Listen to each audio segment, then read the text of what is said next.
Assalamualaikum warahmatullahi taala wabarakatuh.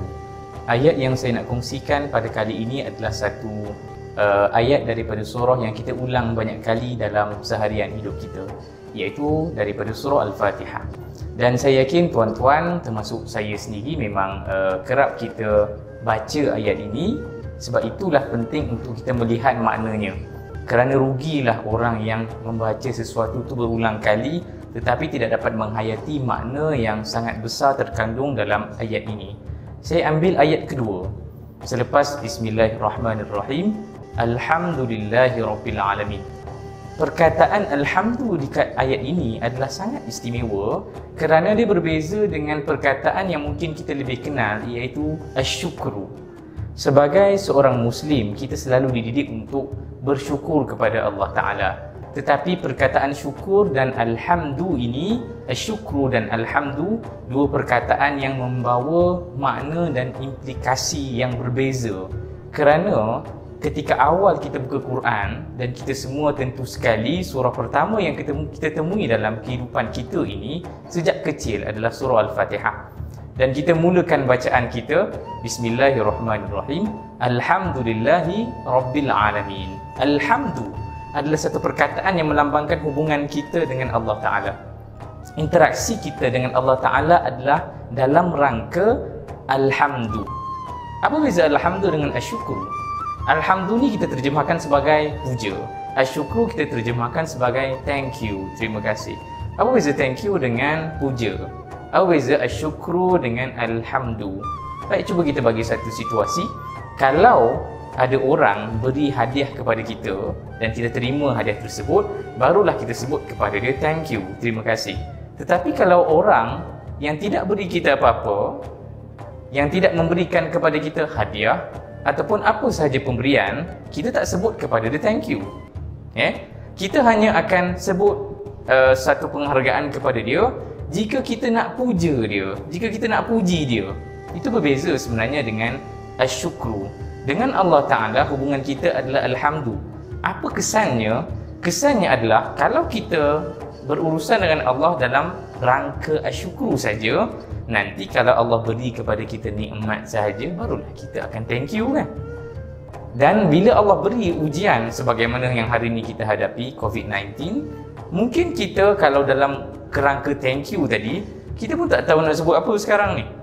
Yelah, ekonomi terganggu, kehidupan sosial kita terganggu, nak keluar rumah pun tak boleh, nak beli barang pun susah, family pun tersekat di rumah masing-masing, tak boleh nak saling menziarahi, ada ahli keluarga yang meninggal dunia pun, pergerakan sangat terhad. Maka ini kan satu musibah besar, dan ia mengesani ramai orang. Orang miskin, orang yang tidak ada kecukupan, semakin melarat kehidupan mereka. Maka bila kita sebut tentang keadaan yang seteruk ini, takkan nak sebut thank you, takkan nak sebut terima kasih kepada Allah Ta'ala. Sebab terima kasih hanya disebut bila kita mendapat satu hadiah. Kali ini Allah berikan satu musibah, satu bala, satu kesusahan diberi kepada seorang Muslim, diberi kepada kita untuk kita fikirkan apa jawapan yang sepatutnya kita beri, apa respon yang sepatutnya kita beri kepada Allah Ta'ala. Sebab itu kita dapat jawapannya daripada ayat kedua daripada surah Al-Fatihah, Alhamdulillahirabbil alamin, iaitu dengan Allah Ta'ala kita puji, kita puja dia, bukan thank you.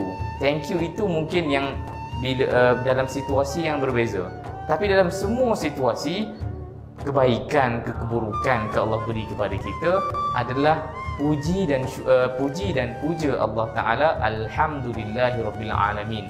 Kerana bila Allah memberikan kepada kita musibah, Nabi ajarkan kepada kita satu doa. Kita biasa menggunakan perkataan Alhamdulillah juga pada tempat yang mungkin terhad. Kita sebut Alhamdulillah bila Allah berikan kepada kita gaji, bila Allah tentukan kita ni menaik pangkat, bila Allah berikan kepada kita nikmat kesihatan, maka kita sebut Alhamdulillah.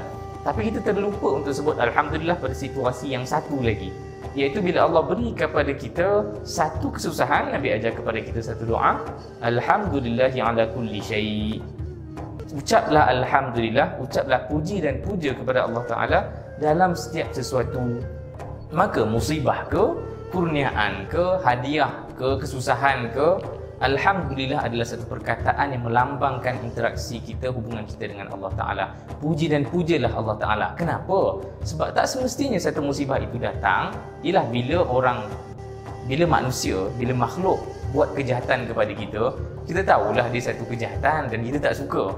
Tapi jika Allah, Tuhan yang menciptakan kita, Tuhan yang mengawal, Tuhan yang menguruskan takdir manusia, turunkan sesuatu, tentukan sesuatu walaupun tidak baik, kita pasti dan yakin itu adalah ketentuan yang paling layak dan paling patut sekali kena pada kita.